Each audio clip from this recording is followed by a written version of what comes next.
Hey guys, this is Seth, Kniep'n It Real. Today I'm going to teach you a price hack you can use to increase your sales on Amazon. This is what top sellers on Amazon have been using for a long time, but I'm including with this a little twist to de-hack how people have hacked that thing and to make sure you are still making money. It's very simple, but it's very intuitive, and I'm going to show you how to do it. And also, I'm going to answer the question, how do I know what price I should be listing my product for on Amazon? So here we go. Anytime you sell a product, you're going to notice 3 different levels of prices. When you find a product and you're studying the competition, you're going to notice, first of all, a price floor. The price floor means how low the price can be to the point where you no longer make a profit. So if the price gets down to the price floor, your profit is gone. It has to be above this line to make a profit. That includes the manufacturing costs, the shipping to Amazon's warehouse costs, the shipping to your house or warehouse costs, as well as Amazon fees. After all those fees are taken out, what's the lowest price you can sell it for and still make a profit? So anything below this is going to be minus a pence or minus a penny. The price average is the average price this kind of product is selling for on Amazon. Now, I'm not talking about the overall average, but just the average of the top competitors. How do you find that? Look at all the products, all the competitors who are selling on average 8 times a day or more as a general standard, and you have your top competitors. And you can use that by knowing the BSR. We have tools in our team that show you how to use the BSR to know how many times it's selling a day on average. We have those kinds of tools. Once you know that and you have all your competitors, find the average. This is your price average. What is the average? Now, the other one is the price cap. This is how much people are willing to buy your product for. And between this range right here, you guys, this is where you're going to operate. You have to be in this range as much as possible. Now, there's a time where you're actually going to be at this range as well.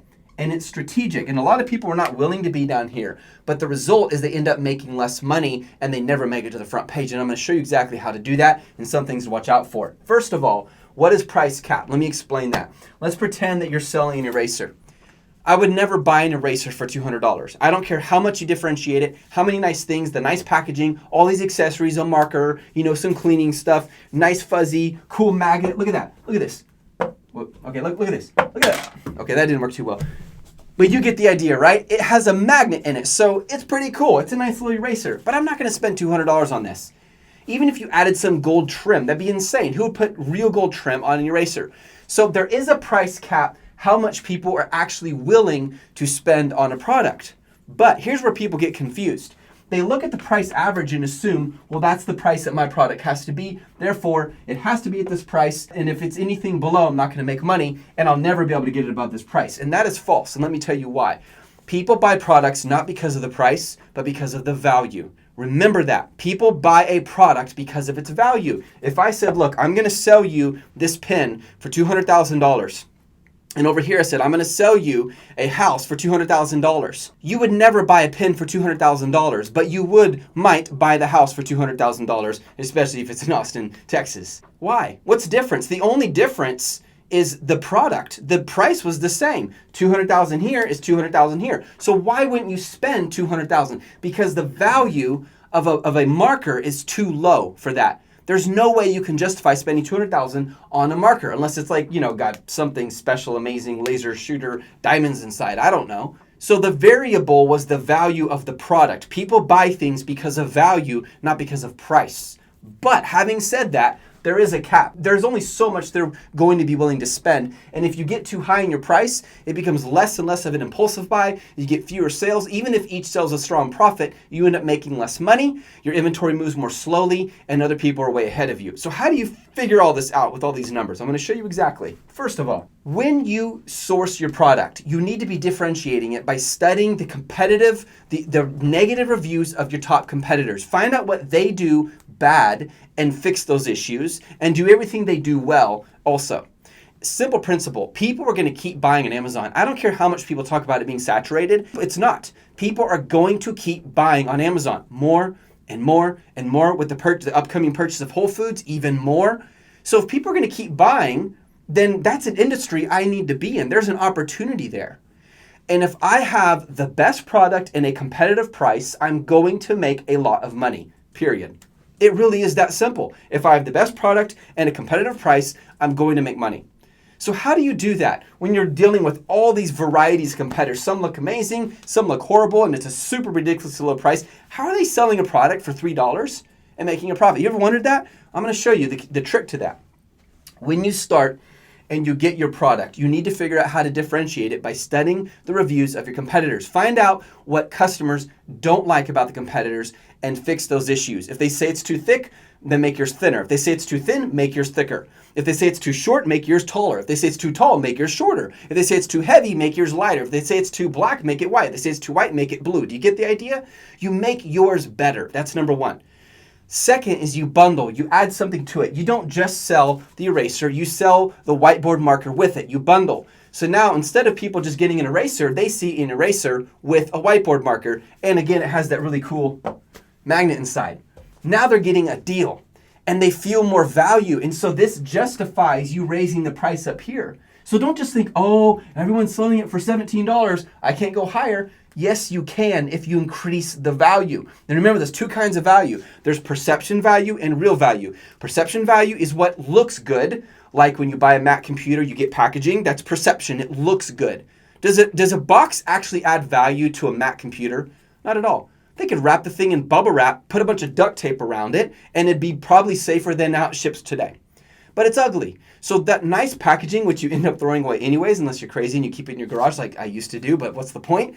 That packaging doesn't really add any value to your computer, but it's a perception value. It looks good, so people buy it. That's perception value, an example of it. Color, that's a perception value. Color doesn't change what the product can do for you. But then over here, you have real value, like the thickness, the material, how long it lasts, the battery life, those kinds of things. Is it bendable? Is it breakable? That's real value. When you differentiate your product and make it better than the rest, people will pay more than the average price. So yes, you should be operating up here, but that's not how you're going to start. You want to know where you're going to start? Watch. You first get your product, you source it, you're ready to go, you send it into Amazon, and you're thinking, how do I price the product? Now here's what we do on our team. We have figured out a proprietary method to get a ton of reviews on there, legitimate, Amazon honoring reviews that are not forced, required, or incentivized, where you can actually get your product promoted like crazy. You can get 20 to 30 to 40 reviews on there fast within a week or two. And I only offer this for people on my team because these people are awesome. They're invested in the program. We help them. But assuming you get to that point and you've launched your product and you got a bunch of reviews on it, and that's a necessity, here's the next thing you do. You're going to keep your price. You're going to start your price at a low price. It's going to be somewhere down here. All right? You see that? Somewhere down here. Do not make dramatic price changes on your product or you may lose the buy box to yourself. You could be the only person selling that product. This is going to sound crazy. And when someone goes to your listing, it says see all buying options and your buy box is not there. Have you ever wondered why that is? What's going on? This is my product. How could I lose the buy box to myself? I know it seems insane, but Amazon sees that as a sign of instability. And one of the ways to protect that is do not make dramatic price changes on your product. Make little tiny incremental ones. Really quick on the side, here's a little bonus. The manufacturer suggested retail price. If you go into your listing, on the right side, it has the other info tab on the right. If you scroll way down, you have to be in the advanced view to do this, by the way. If you scroll way down, you're going to see the MSRP, manufacturer suggested retail price. Make sure that price is always the highest price. You will never sell your product higher than that price because otherwise it looks like you're cheating. And Amazon's system will see that like, wait, they're selling their product higher than the suggested retail price. You will lose the buy box. So don't ever do that, okay? That's just a little hint, a little tip on the side. Back to our training. You're going to start when you launch your product after you get your reviews on it and you're going to start doing ads on it. You're going to bring the price really low. You're going to start low.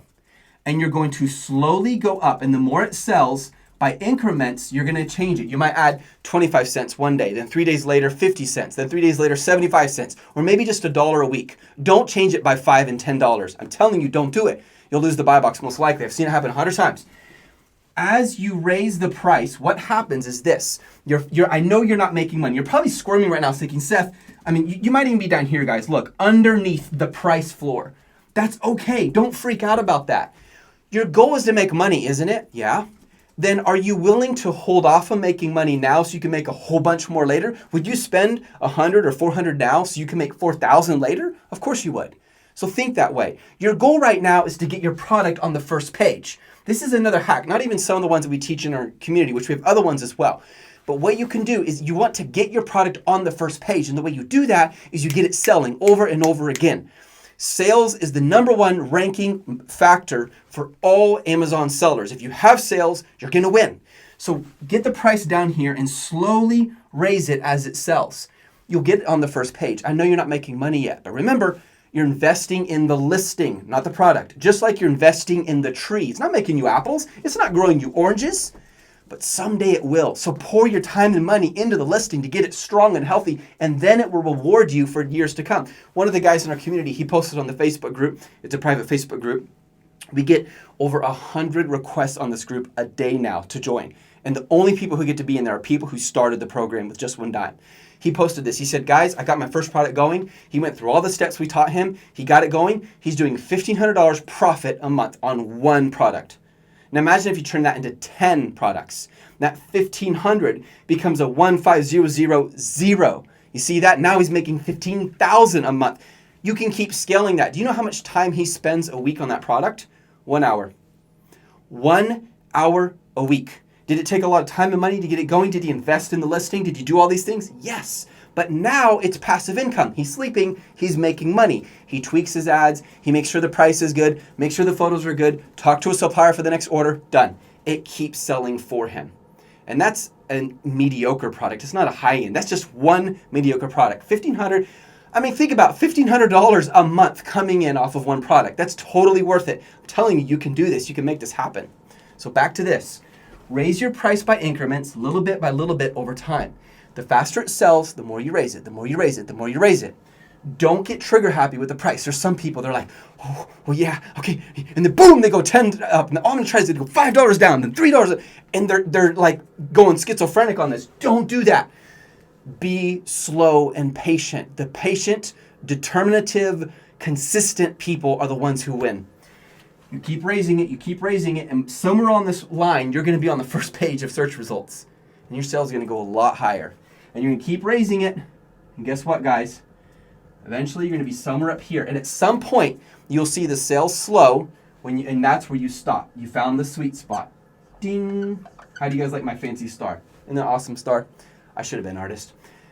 And that's the sweet spot. You get it to a point where sales start to slow, and you bring it down, and you stay right there. And then you watch it. This hack works. It works beautifully.